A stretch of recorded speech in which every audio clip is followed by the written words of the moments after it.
Pessoal, bem-vindos de volta aqui à nossa série de vídeos sobre economia ambiental, né? Uma pincelada bem geral. E valem aí aqueles disclaimers que eu sempre digo, né? Que eu uso algumas imagens aí que eu tiro da internet, mas esse vídeo aqui tem finalidade só didática, né? Se você for o autor de uma dessas imagens e por acaso se incomodar, me escreve nos comentários ou manda um e-mail que eu mudo. Uma outra coisa também que eu devia avisar é que essas técnicas de avaliação ambiental que a gente vai comentar aqui nessa série de vídeos são técnicas cuja aplicação real é bastante complexa, né? Elas envolvem uma modelagem matemática, envolvem algumas equações, envolvem coletas de dados, e para uma compreensão profunda dessas técnicas, tem que compreender alguns conceitos de economia, de curvas de demanda, excedente do consumidor, que não vale a pena a gente ficar detalhando aqui, para os objetivos desse vídeo, que é apenas dar uma noção qualitativa, uma primeira abordagem, uma primeira impressão sobre essas técnicas e esses métodos.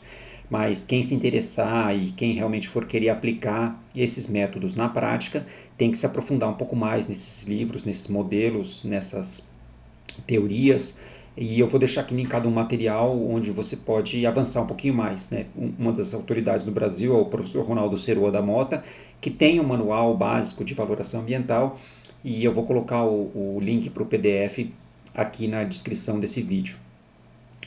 Então, no vídeo anterior, a gente tinha parado nessa ideia da decomposição do valor econômico total em 4 tipos de valores, né? O valor de uso direto, o valor de uso indireto, o valor de opção e o valor de existência. E agora a gente vai avançar um pouquinho mais sobre os métodos e as técnicas de valoração propriamente ditos. Então, a gente tinha visto isso sobre os valores de uso direto e indireto, no caso, direto geralmente para bens consumidos diretamente, o de uso indireto principalmente para serviços, né, ou bens que sejam consumidos de maneira indireta, o valor de opção, quando nós deixamos de usar um bem, mas visando um uso futuro, e o valor de existência, ou o valor de não uso, que é um valor intrínseco baseado em alguma relação pessoal profunda com o aspecto do ambiente, seja uma relação filosófica, religiosa, cultural, etc. Bom, partindo para a valoração ambiental propriamente dita, um método que às vezes se usa é um método direto quando você quer, por exemplo, valorar quanto que está sendo produzido economicamente num determinado local. Então, às vezes, para substâncias que possuem um determinado mercado, mas são extraídas diretamente do ambiente, ou seja, a gente não altera o ambiente profundamente, mas principalmente faz uma coleta, a gente pode calcular o valor que é produzido por aquele produto, né, o valor gerado por aquele produto, a partir do cálculo dos valores de mercado. E aí eu coloquei na tela alguns exemplos conhecidos aqui do Brasil. Nós temos o babaçu, aqui na esquerda, que é coletado ali no norte do país, no Maranhão principalmente. Temos o marolo, para quem está na região de Minas, que também é um fruto coletado e comercializado diretamente do ambiente. O açaí embaixo, esse frutinho preto, e o pequi para quem é da região do Cerrado.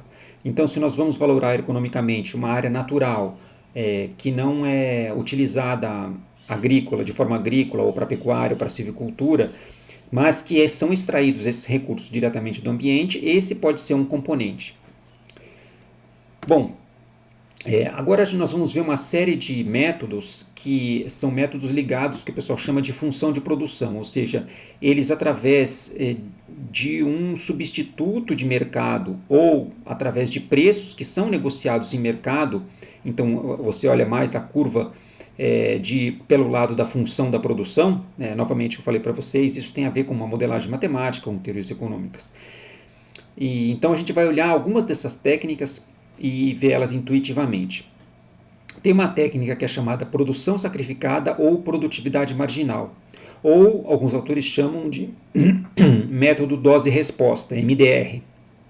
E basicamente o que se faz nisso de uma maneira qualitativa é você calcular a variação na produção de um determinado bem, que é a resposta, né, como se fosse uma função, em função da quantidade de poluição ou de degradação ambiental que seria a dose, né? Então, equivalente a por exemplo, uma curva de dose-resposta para medicamento, uma curva de dose-resposta de mortalidade, toxicidade de uma substância. No caso, a resposta é a produção desse produto e o fator que influenciaria seria a quantidade de poluição. Então, normalmente a gente imagina que quanto maior a poluição, menor a produção daquele produto que a gente está tentando usar essa técnica. Isso imaginando que todas as outras coisas sejam mantidas iguais, ou seja, que a variação na produção não influencia no preço, que você não tem outros componentes. Então, esse método assume algumas coisas que não necessariamente vão se verificar na realidade. E os exemplos que o pessoal costuma dar são a variação na produção pesqueira em função da poluição de um determinado local, seja marítimo, seja de um lago ou de um rio. Porque a gente imagina que quanto mais poluição tenha, menor a quantidade de peixes. Então, vai diminuindo a produção de peixes em função da quantidade de degradação ou de poluição daquele corpo hídrico. Um outro modelo, tirado desse artigo aí da Marta Júnior e Vilera de 2002, indica que a produção de uma pastagem em um determinado local vai diminuindo ao longo do tempo se não é feita nenhuma melhoria, né? Então, no começo você tem uma perda de vigor, depois vai perdendo produtividade e até que você tenha um solo bastante degradado. Ou seja, quanto maior o grau de degradação do solo, se não for feita nenhuma atitude, menor a produtividade da pastagem e, por consequência, menor a produtividade de carne do gado. Aí nós temos alguns métodos que o pessoal chama baseados em custos, né? E um desses métodos é o chamado de custo de reposição, reparação ou recuperação, que a definição é que você calcula o custo de repor um bem ou recurso ambiental que foi degradado com um recurso substituto. Então não é o custo de você apenas recuperar o meio ambiente para que ele volte à situação normal. Não, nós estamos falando de bens que são utilizados pelo homem. Então não é só, por exemplo, quando a gente vê que tem um desmatamento ou teve um acidente como o crime de Brumadinho, de Mariana, que tem que recuperar o meio ambiente danificado. Não, nesse caso nós usamos um recurso ambiental, ele está sendo degradado ou sendo poluído e nós precisamos substituir por um outro tipo de bem. Então, no exemplo da esquerda aqui, para que nós possamos utilizar madeira e não ficar degradando floresta, ou quando as florestas já foram muito degradadas, nós fazemos florestas plantadas.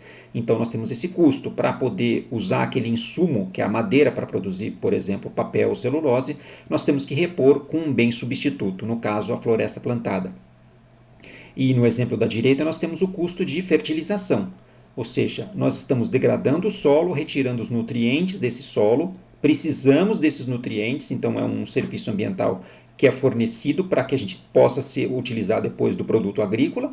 Ele está sendo degradado, então nós precisamos ter um custo de repor ou de restaurar esse bem degradado com um bem substituto, no caso, um fertilizante externo, que pode ser adubo, esterco ou um fertilizante químico. Então nós estamos tendo que repor em virtude da degradação.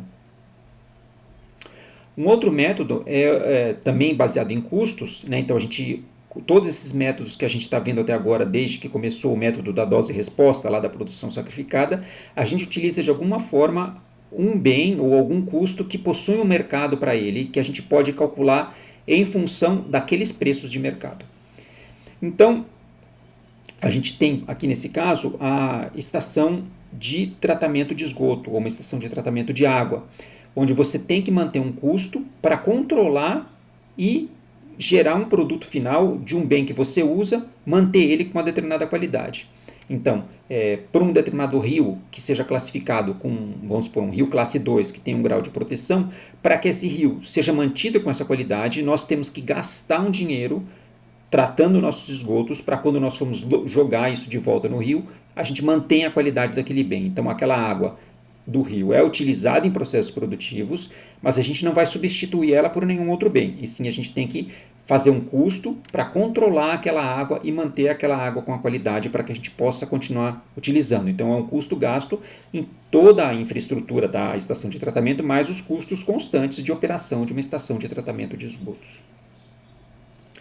Por fim, um método que tem um nome muito ruim, que não ajuda a gente a lembrar, é o método dos custos evitados ou dos gastos defensivos.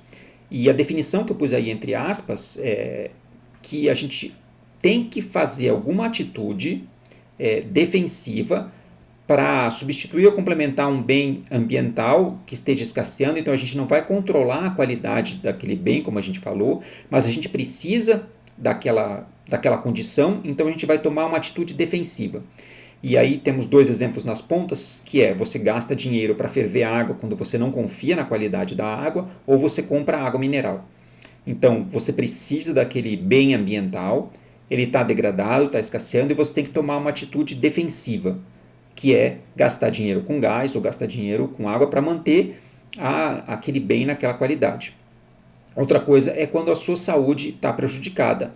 É por algum aspecto ambiental, seu corpo não está dando conta, claro que a gente precisa manter aquele, no caso não é um bem ambiental, é um bem próprio, individual à saúde, então a gente tem que tomar um medicamento, é uma atitude defensiva para completar o fornecimento de saúde que o nosso corpo não está dando conta e ela foi impactada por algum problema ambiental. Então, custos evitados, eu nunca entendi a razão desse nome, mas gastos defensivos ajuda um pouquinho mais a gente a entender esse tipo de método. Um outro método que a gente às vezes usa quando a gente vai valorar principalmente o custo de se proteger uma determinada região, que é o custo de oportunidade, ou seja, o que deixou de ser ganho quando a gente tomou a decisão de preservar, ou ao contrário, se a gente decidiu não preservar, a gente pode explorar economicamente um determinado lugar, mas a gente deixou de ganhar outras coisas, por exemplo, serviços ambientais que uma determinada área preservada fornecia gratuitamente. Então, entre a decisão aí da esquerda entre desmatar e não desmatar, na Amazônia, por exemplo, desmatar ou não desmatar, criar uma unidade de conservação ou não. Bom, se eu preservo, eu tenho um custo de oportunidade que eu não estou explorando economicamente para produzir gado ou produzir soja, por exemplo, ou minerar. Tá? Estou falando isso do ponto de vista estritamente econômico, tá? Não vamos pensar aqui com a cabeça de ambientalista. Então, eu posso decidir preservar, mas eu sabendo que eu tenho um custo de oportunidade. Por outro lado, se eu decidir desmatar, eu posso também ter um custo de oportunidade de produtos da floresta, sementes, resinas, óleos essenciais e os serviços ambientais que ela fornecia para outras culturas agrícolas até, como serviço de polinização. Então, custo de oportunidade é sempre um cálculo de custo e benefício que se faz. O que eu perco e o que eu ganho com as minhas decisões de preservar ou não preservar. O mesmo caso aqui, eu peguei uma mineração de calcário aqui na direita, o custo de preservar, porque são locais, por exemplo, que poderiam ter formações geológicas interessantes, poderiam ter cavernas, que podem ter turismo. Então, o custo de preservar, o custo de oportunidade de preservar é a perda do calcário, que é um insumo utilizado em vários processos produtivos. Agora, o custo de não preservar é, eventualmente, algum serviço ambiental que aquele maciço calcário forneceria ou algum tipo de atividade econômica que poderia ser feita com o local preservado. Então, a gente sempre tem que pesar na balança os custos e benefícios de um ponto de vista mais econômico de você preservar ou não preservar. Então, esse seria o custo de oportunidade. Umas 2 últimas técnicas que eu vou comentar com vocês, e aí elas olham pelo lado da demanda, ou seja, pelo lado do consumidor, que a gente olha a variação de preços ou a disposição deles para pagar em relação a algum bem, algum serviço ambiental, alguma melhoria no seu bem-estar por razões ambientais. Então aqui eu peguei uma imagem de satélite de um município que é considerado um município bastante arborizado no Brasil, São Carlos, para ilustrar essa técnica dos preços hedônicos. A técnica dos preços hedônicos tem um nome bem engraçado, mas também às vezes tem gente que fala dos preços de propriedade, e tem estudos que já foram feitos, estudos bastante complexos, como eu falei para vocês, que você tem que estabelecer uma série de premissas e tal, mas o que esses estudos fazem basicamente vamos comparar 2 áreas. Vamos supor então esse bairro aqui, próximo a essa mata, né? Ou esse bairro aqui, próximo a essa outra mata, com esse bairro aqui, que está distante de matas, então não tem aquela qualidade ambiental. Óbvio que as pessoas que fazem essa modelagem tentam controlar por diversas outras variáveis, tentar controlar por acesso a serviços, tentar controlar por outros tipos de serviços que uma determinada região possa oferecer, né, além da mata, controlar pelo tamanho da propriedade, por diversos aspectos que possam influir para a gente tentar, por um método de regressão múltipla, você isolar apenas a variável ambiental que pode ou não estar contribuindo para as pessoas decidirem comprar propriedades nesses locais próximos de áreas preservadas. Então essa técnica procura comparar. Eu vou pegar essa técnica para mencionar que todas essas técnicas têm limitações, porque elas assumem uma série de parâmetros que não necessariamente se verificam, como essa aqui, né? Assim, dificilmente só a localização vai influenciar num processo de compra, falando aqui da sociedade como um todo. Claro que para pessoas que têm uma ligação muito forte com o meio ambiente, a proximidade vai ser talvez o fator principal. Tem gente até que muda para áreas afastadas, áreas rurais, condomínios rurais, chácaras, justamente porque elas querem exatamente isso. Mas a gente está falando aqui da média da população, né? Então, o quanto que uma pessoa vai estar disposta a pagar um pouco a mais para estar morando perto de uma área mais preservada, seja de um parque, um bosque, uma mata, um rio, um lago. A técnica dos preços hedônicos procura isolar essas variáveis. Uma outra técnica, que também olha pelo lado do consumidor, então pela demanda, é a técnica do custo de viagem. Então, quanto que as pessoas gastam para ter acesso a um local natural, que é usado para lazer e turismo? Então, essas técnicas normalmente se baseiam em questionários. Eu peguei aqui um exemplo de um estudo que foi feito para valorar o Parque do Itiquira, onde tem essa cachoeira muito bonita aí nas proximidades de Brasília. Então, eles fazem um questionário, que tem aí, eu citei a fonte para quem quiser consultar, e aí eles perguntam quanto que a pessoa ficou, quanto que gastou na diária, o meio de transporte, porque aí depois vai fazer toda a conta do, se for uma passagem de avião, o preço da passagem, se for por veículo, quanto que gastou de combustível, pernoites, etc., alimentação. E a partir daí, quanto que percorreu, faz todo um cálculo para ver, assim, em média, quanto que as pessoas gastaram para ir visitar aquele local. Claro que esse método tem críticas, como a gente já falou no anterior, que é muito difícil isolar exatamente o que faz uma pessoa decidir comprar uma casa ou não. O método custo de viagem, pode ser que uma pessoa foi para esse lugar, assim, meramente ela estava fazendo uma viagem mais longa, vamos supor, nesse exemplo, ela tinha ido para Brasília negócios, ficou um fim de semana extra e aí foi. Então, o custo vai ser muito mais repartido, ou seja, ela não fez a viagem para visitar aquele local, e sim foi por um outro objetivo, aproveitou e deu uma esticada. Os benefícios podem ser não apenas ambientais, como está na segunda bolinha aí, pode ter outros tipos de benefícios que a pessoa está buscando com aquela viagem. Tem alguns problemas metodológicos específicos que tem o cálculo dos custos, o quanto que aquilo pode impactar, os modelos econômicos usados, as técnicas estatísticas, que a gente não vai entrar em detalhes. É muito difícil valorar o tempo também, a pessoa despendeu um tempo para ir para aquele local, mas valorar certinho esse tempo e se o quanto o componente ambiental pesou ou se ela estava indo viajar por outro motivo, como que você vai dar um valor para esse tempo da pessoa? E ainda não considera, assim, a gente está pensando só realmente num custo, um valor de uso direto, que é um valor de você usufruir o ambiente, mas não considera os valores de opção, que seriam as oportunidades de uso futuras de um determinado lugar, ou o valor de existência, que simplesmente as pessoas foram, mas aquele local pode ter um outro valor para os habitantes ali, simplesmente por ele existir, por ele ser. Então, esse método ele consegue captar um pouco das coisas. Se a gente pensar, por exemplo, que as pessoas estão dispostas a gastar mais para ir para um lugar mais conhecido, então esse método custo de viagem pode captar isso. Por último, e até relacionado um pouco com o anterior, tem uma técnica que se chama valor associado ou valor contingente, que com diferentes mecanismos, que podem ser por questionários, podem ser por leilões simulados, pode ser com uma estratégia de jogos, você tenta capturar quanto que as pessoas estão dispostas a pagar por um benefício ambiental. Ou o contrário, às vezes, quanto que elas estão dispostas a receber pela perda de um benefício, pela degradação de uma área. Então, isso às vezes é utilizado para calcular taxas ambientais que existem. Então, aqui nós temos, por exemplo, a taxa que se paga para você visitar Fernando de Noronha. Uma taxa não é o valor de entrada no parque, que também se paga à parte. É simplesmente por quantos dias você permanece em Fernando de Noronha, o governo de Pernambuco cobra uma taxa ao longo dos dias, e essa taxa vai aumentando bastante. Então, se você resolver passar uma semana em Fernando de Noronha, cada pessoa vai ter que pagar R$500 para poder ficar uma semana. Então, se for uma família de 4 pessoas, R$2.000 apenas de taxas ambientais para ficar em Fernando de Noronha. Ou essa disposição para pagar muitas vezes é utilizada para você calcular valores de entradas em unidades de conservação, parques zoológicos, etc.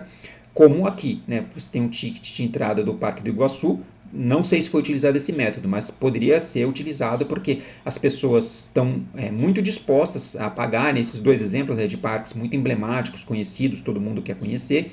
Então, às vezes, as pessoas estão mais dispostas a pagar do que um parque que contenha uma beleza natural, mas que não seja tão impactante quanto essas duas, por exemplo.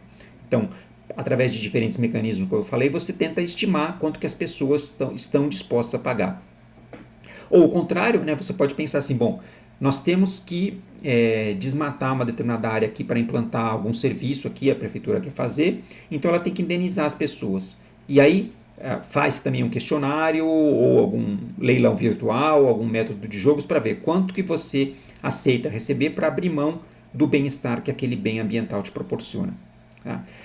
Uma das principais críticas desse método é as pessoas têm tendência a omitir um pouco de informação. Né? Você às vezes diz que está disposto a pagar um pouco menos do que você realmente estaria disposto e você diz que você pretende receber mais do que você realmente aceitaria para abrir mão de um determinado bem ambiental. Então você tende a subestimar o tanto que você pagaria e a superestimar o tanto que você receberia. Tem maneiras de tentar contornar isso, mas para quem realmente um dia for aplicar esse método. Né?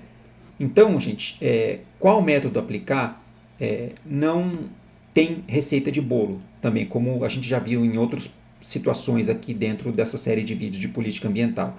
Nós temos que olhar a situação em questão e usar mais de um método. Não tem um método só que seja apropriado.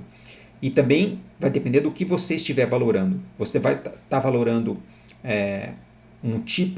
duas alternativas de uso de uma área, você vai estar valorando qual é o impacto da poluição, da degradação ambiental numa área, você vai estar valorando quanto que o ambiente preservado está fornecendo de bens e recursos se ele não for degradado.